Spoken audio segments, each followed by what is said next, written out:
नमस्कार, मैं शिव कुमार शर्मा आपका स्वागत करता हूं। आज हम एक ऐसी सक्सेस से बात करने जा रहे हैं जो किसी परिचय के मोहताज नहीं। सतेज जी शर्मा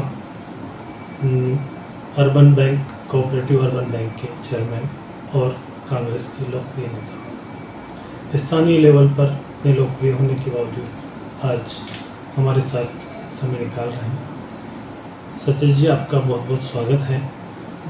आज हम कांग्रेस की रीति नीतियों पे बात करेंगे कि कांग्रेस ने क्या सिस्टम चलाया है और लगातार कांग्रेस जनता के बीच में फिर से अपना मुकाम बना रही है। सतीश जी, आप बताइए।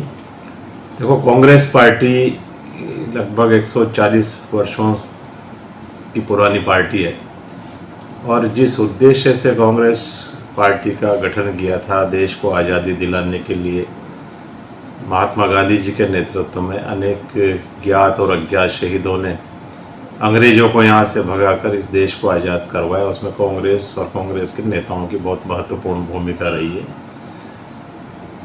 एक वो दौर था जब इस हिंदुस्तान में एक सुई का निर्माण भी नहीं होता था। वहाँ से लेकर आज तक का जो सफ़र है उसमें बहुत बड़ी भूमिका कांग्रेस और कांग्रेस के नेताओं की है।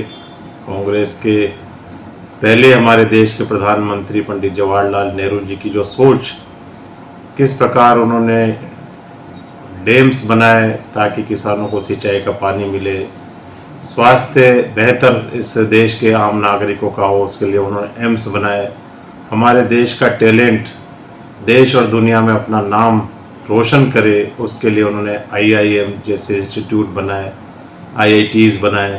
तो ऐसे अनेक काम इस देश के प्रथम प्रधानमंत्री स्वर्गीय श्री पंडित जवाहरलाल नेहरू जी ने किए। तो उनकी दूरगामी सोच का ही परिणाम था कि आज हम इस देश के 80वें स्वतंत्रता दिवस पर आज जो स्थिति इस देश की है वो आपसे और हमसे किसी से छुपी हुई नहीं है। लेकिन मुझे दुर्भाग्य इस देश का कहेंगे या देशवासियों का कहेंगे कि जिस प्रकार से 2014 से जो सरकारें आई, उन्होंने देश में केवल नफरत फैलाकर, देश में हिंसा का वातावरण बनाकर, भाई को भाई से लड़ाकर, हिंदू मुस्लिम और मंदिर मस्जिद और गौ माता के नाम पर देश की जनता को भ्रमित करके सत्ता में आए। और आज जो हालात पूरे देश में वो किसी से छुपे हुए नहीं हैं। इसलिए कांग्रेस ने जो 70 सालों में इस देश को दिया, धीरे धीरे करके वर्तमान की सरकार के शासक प्रधानमंत्री नरेंद्र मोदी जी और उनकी सरकार उन संस्थानों को बेचकर या निजीकरण उनका करके, प्राइवेटाइजेशन करके इस देश के जो बहुमूल्य संस्थान थे, जो नवरत्न थे, उनको धीरे धीरे करके चंद उद्योगपतियों को देने का ये लोग काम कर रहे हैं। और हालात जो वर्तमान में है, देश का आम नागरिक जो मध्यम वर्गीय या मध्यम वर्गीय से नीचे गरीबी तबके में जीवन यापन करने वाले जो लोग हैं, उनकी स्थिति आज भी दयनीय है। और केवल चंद उद्योगपतियों को देश की जो संपदा है, देश की जो अकूत जो रिसोर्सेज है, उनको चंद उद्योगपतियों को देकर केवल राजनीतिक रूप से अपना लाभ लेने का काम भाजपा की सरकार कर रही है। लेकिन जो अभी हाल ही में जो नीट पेपर लीक का जो प्रकरण हुआ और उसमें जिस प्रकार से देश की युवा तरुणाई ने सरकार के खिलाफ जन आंदोलन करके सरकार के शिक्षा मंत्री को इस्तीफा देने के लिए मजबूर किया, मुझे लगता है कि अब धीरे धीरे जो एक भ्रम जाल में देश की जनता जिस प्रकार से थी, मोदी जी ने जिस प्रकार का एक आवरण इवेंट मैनेजमेंट करवा कर जिस प्रकार का ओढ़ा हुआ था, धीरे धीरे अब उसकी परतें खुल रही है और देश का आम नागरिक अब समझ चुका है कि ये लोग नफरत फैलाकर राजनीति करने वाले लोग हैं। ये गरीबों की भलाई करके 36 कौम को साथ लेकर धर्मनिरपेक्ष इस देश को किस प्रकार से हम साथ लेकर चलें, इसके लिए ये लोग किसी प्रकार से सक्षम नहीं है। और आज ज़रूरत है कांग्रेस और कांग्रेस के नेताओं की। देश में संवैधानिक संस्थाओं का जिस प्रकार से दुरुपयोग वर्तमान की सरकार कर रही है, लोकतांत्रिक मूल्यों का हनन कर रही है, अब ज़रूरत है कि देश में वापस कांग्रेस और कांग्रेस के नेतृत्व में सरकार बने और देश में वापस शांति और भाईचारे का माहौल पैदा हो और आम गरीब को ध्यान में रखकर उनके लिए नीतियां बनाकर उनको भी समाज की मुख्य धारा में लाने का काम करें। जिस तरह से कांग्रेस में राहुल गांधी जी युवा नेतृत्व को बढ़ावा दे रहे हैं और कई ऐसे नेता अलग अलग जगह पर उभर के आ रहे हैं, तो बूंदी जिले में भी, बूंदी शहर में भी एक ऐसी शख्सियत जो एक सफल दौर में रहे, जैसे सतीश शर्मा, तो युवाओं के लिए आप क्या मैसेज देना चाहेंगे कि जिस तरह से युवा एक कुछ भी कर सकता है? अभी कांग्रेस ने कई आंदोलनों में सफलता हासिल की और लगातार आप भी युवाओं से जुड़े हुए हैं और अपना एक अच्छा मुकाम बनाए हुए हैं, तो उस बारे में बताएं।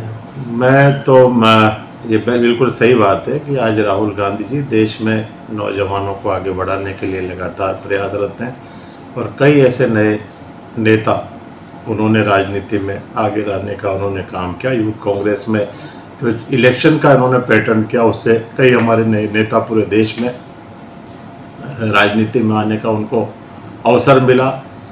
और मैं नए नौजवानों से भी मैं यही निवेदन करना चाहता हूँ कि क्षणिक लाभ के लिए हम लोग भ्रमित ना हों, बल्कि आइडियोलॉजिकल विचारधारा के साथ में हम जुड़ें और निष्ठा के साथ, समर्पण के साथ, सेवा भाव के साथ हम लोगों के दिलों में जगह बनाकर हम लोग राजनीति में सेवा भाव के माध्यम से आगे आएंगे।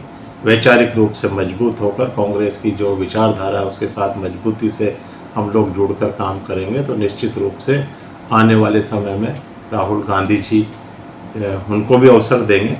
जो लोग क्षणिक लाभ लेकर एक बार टिकट नहीं मिले तो पार्टी की पीठ में छुरा भोंक कर दूसरे दलों में चले जाए, फिर वहाँ पर कोई सम्मान नहीं मिले तो वापस कांग्रेस में आ जाए, ऐसे लोगों के लिए मुझे नहीं लगता कि इस पार्टी में कोई जगह मिलेगी। वही आगे चलेगा जो सेवा के माध्यम से लोगों के दिलों में राज करेगा और नियमित रूप से सबको साथ लेकर चलने की जिसकी भूमिका होगी, जिसको जो माहिर होगा उसी को पार्टी भी अवसर देगी और जनता भी उसको इसी राहों पर बिठाएगी। बूंदी ऐतिहासिक नगरी रहा है, इतिहास में बड़ा नाम था बूंदी का और आज भी है। आप लोगों ने ऐतिहासिक नगरी को पर्यटन नगरी बनाने में बहुत प्रयास किए और आने वाले समय में और क्या प्रयास होने वाले हैं उसके लिए बताइए। बिल्कुल, बूंदी ऐतिहासिक रूप से बहुत ही महत्व का एक हमारा शहर है और न केवल शहर बल्कि पूरा जिला ही मैं कहूँगा। और बूंदी पर्यटन के मानचित्र पर इसको लाने के प्रयास लंबे समय से होते रहे, लेकिन राजनीतिक रूप से जो ताकत इस जिले को मिलनी चाहिए थी कहीं न कहीं उसका अभाव रहा, या फिर ऐसे राजनीतिक लोग पदों पर आसीन रहे जिनका न कोई विजन था न कोई इस मातृभूमि से जिनका कोई कभी लगाव रहा। ऐसे लोग भी लंबे समय तक यहाँ सत्ता में रहे जो ना तो कभी बूंदी में उनका जन्म हुआ, ना बूंदी से उनका कोई लगाव रहा, ना वो बूंदी में रहने वाले रहे।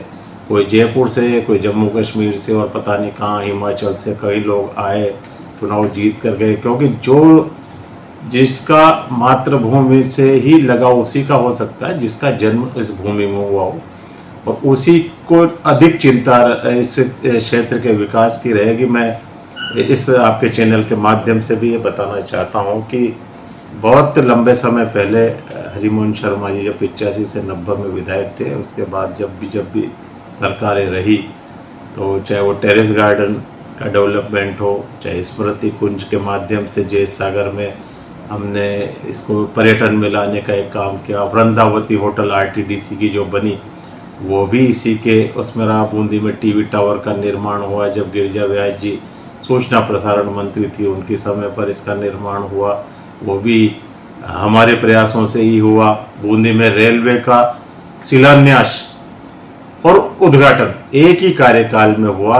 माननीय माधवराव जी सिंधिया जब रेल मंत्री थे भारत सरकार में, कांग्रेस की सरकार थी, और राजीव गांधी जी ने इसका हमारा शिलान्यास और उद्घाटन किया, तो ये कांग्रेस के कार्यकाल में ही बनी।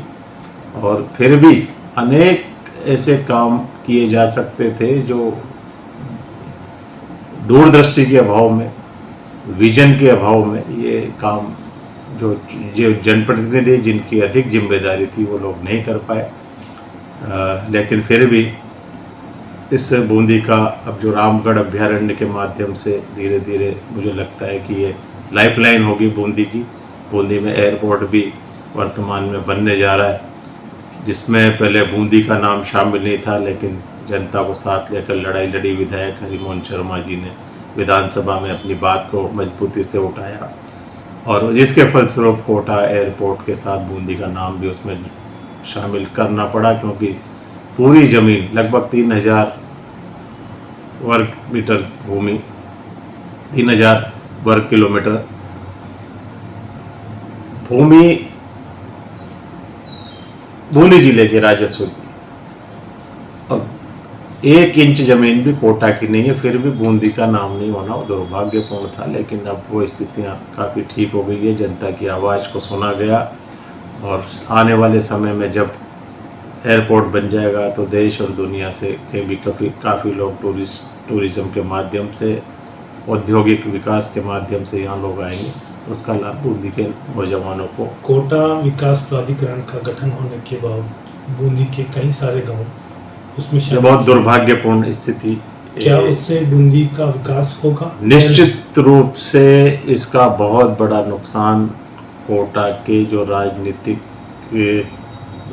राजनीतिक रूप से जो सक्षम लोग हैं, और चाहे वो किसी भी दल के, मुझे कहने में कोई गुरेज नहीं है इस बात का, चाहे कांग्रेस की सरकार रही तो कांग्रेस में भी, और भारतीय जनता पार्टी के भी उस समय के तत्कालीन विधायक, हमारे बूंदी के विधायक भी भारतीय जनता पार्टी के थे। अगर ये उस समय विधानसभा में इस बात को मजबूती से उठाते, पुरजोर विरोध करते, तो केडीए किसी कीमत पे नहीं बन सकता था।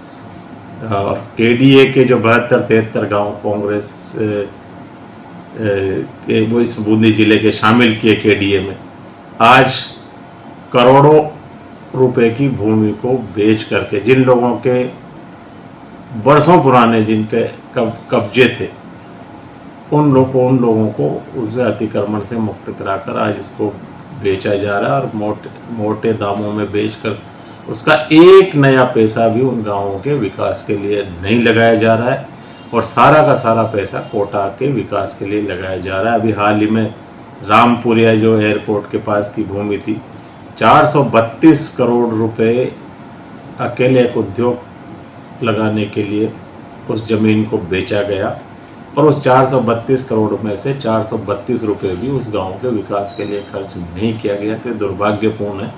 इस पैसे को कहीं ना कहीं बूंदी के विकास के लिए खर्च किया जाना चाहिए था, जो नहीं किया जा रहा। कोटा से पहले बूंदी जिला बना और अब तक विकास की बाट जो रहा है, जबकि कोटा कहीं आगे निकल चुका है।